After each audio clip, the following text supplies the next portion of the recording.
Terima kasih Anda masih bersama kami di iNews Pagi. Pemirsa, massa Islam menggelar demonstrasi terkait serangan Israel ke Palestina.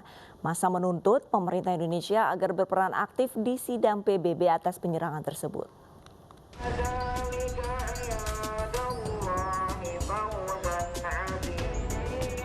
Insiden serangan tentara Israel ke Masjidil Aqsa dan bangsa Palestina membuat massa Islam menggelar aksi demonstrasi di depan Gedung Merdeka, Jalan Asia Afrika, Kota Bandung, Jawa Barat. Massa mengecam tindakan tentara Zionis Yahudi mengusir kaum muslim yang sedang melaksanakan sholat taraweh. Mereka meminta pemerintah Indonesia aktif dalam menyampaikan aksi serangan Israel di sidang Perserikatan Bangsa-Bangsa. Dalam demonstrasi tersebut, massa juga meminta Presiden Jokowi membuktikan pernyataan dukungannya untuk Palestina. Kita meminta pemerintah Republik Indonesia ini mengambil peranan yang betul-betul aktif, sebagaimana bahwa Indonesia adalah bagian dari anggota Dewan Keamanan PBB walaupun bebas aktif tentunya. Jadi harus menyampaikan kepada PBB supaya kaum Israel ini berhenti penganiayaan terhadap kaum muslimin. Aksi serupa akan terus digelar untuk dukungan ke Palestina. Dari Bandung, Jawa Barat, Ervan David, iNews melaporkan. Puluhan pencari suaka terlibat ricuh dengan petugas keamanan di depan gedung Menara Revindo Menteng, Jakarta Pusat. Kericuhan terjadi saat pencari suaka memaksa masuk ke dalam gedung. Adu mulut hingga saling dorong ini terjadi antara petugas dengan pencari suaka di depan gedung Revindo, Jalan Kebon Siri, Jakarta Pusat. Para pencari suaka mendesak UNHCR agar segera memberikan lokasi suaka baru bagi mereka. Pencari suaka ini mengaku sudah lebih dari 1 tahun berada di pengungsian menanti kepastian alokasi pengiriman. Para pencari suaka ini berasal dari sejumlah negara seperti Afrika dan negara Timur Tengah. Karena gagal menemui perwakilan UNHCR di Jakarta, mereka bertahan di depan halaman gedung. Tapi sampai sekarang belum ada. Kalau kita wawancara sama orang UNHCR, ya mereka bilangnya mungkin kamu sampai 20 tahun lagi kamu nggak akan keluar. Gimana? Kenapa? Emang kenapa?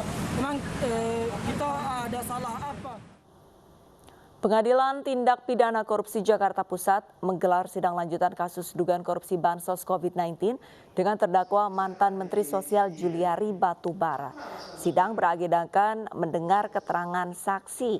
2 orang saksi yang dihadirkan dari pegawai Kementerian Sosial yaitu Victor Hamonangan dan Sanjaya.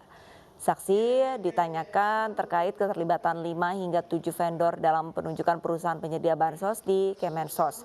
Kuasa hukum Juliari Batubara mengaku saksi yang dihadirkan tidak berhubungan dengan dakwaan, lantaran hanya menerangkan administratif proses pengadaan bansos.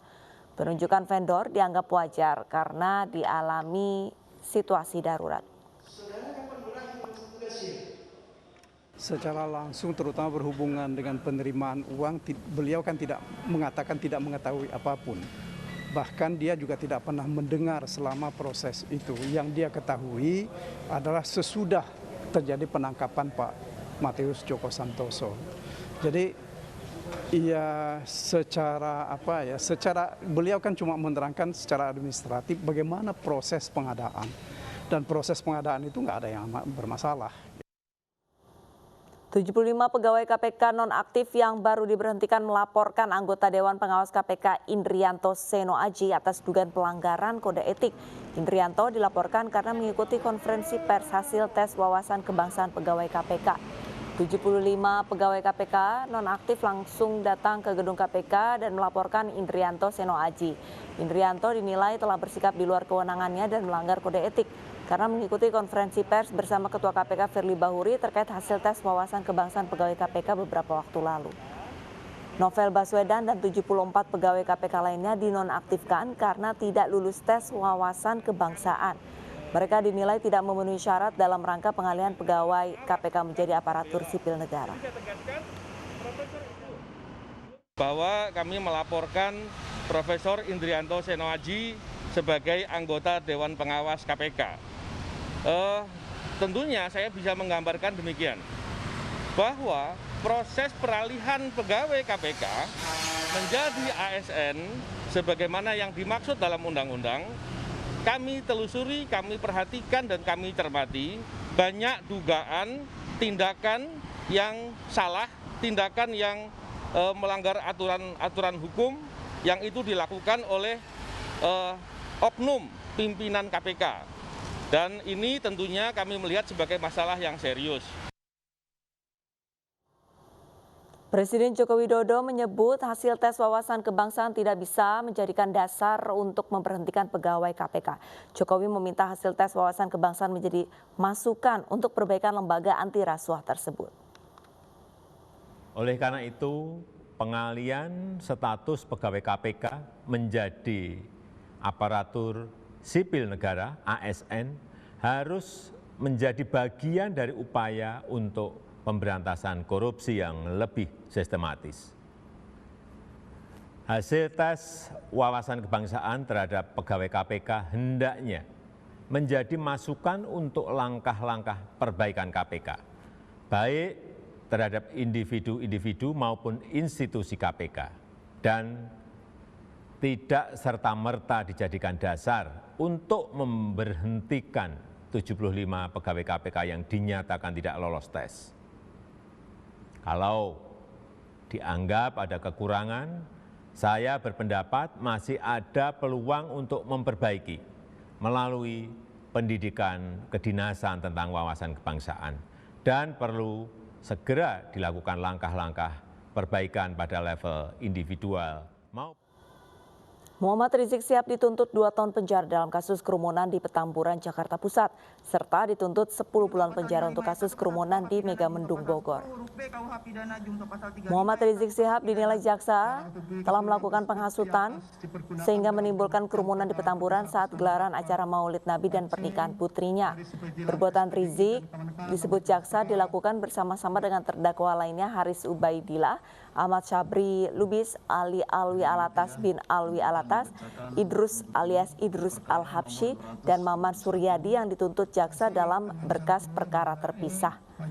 JPU juga menuntut hukuman tambahan berupa pencabutan hak terdakwa memegang jabatan menjadi anggota atau pengurus ormas selama 3 tahun, serta melarang penggunaan simbol dan atribut FPI dalam berbagai kegiatan ormas lainnya. Selain kasus kerumunan Petamburan, Rizik Syihab juga dituntut 10 bulan penjara dalam kasus kerumunan di Megamendung, Kabupaten Bogor. Terbukti bersalah melakukan tindak pidana penghasutan untuk melakukan tindak pidana karantinaan kesehatan sebagaimana pasal 160 KUHP junto pasal 93 Undang-Undang Republik Indonesia nomor 6 tahun 2018 tentang kekarantinaan kesehatan, contoh pasal 55 ayat 1 ke 1 KUHP bin Sayyid Hussein Syihab alias Habib Muhammad Rizik Syihab dengan pidana penjara selama 2 tahun dikurangi selama terdakwa berada dalam tahanan sementara dengan perintah terdakwa tetap ditahan. Organisasi Kesehatan Dunia atau WHO mendesak negara-negara maju mempercepat produksi vaksin COVID-19. Ainis Pagi akan segera kembali.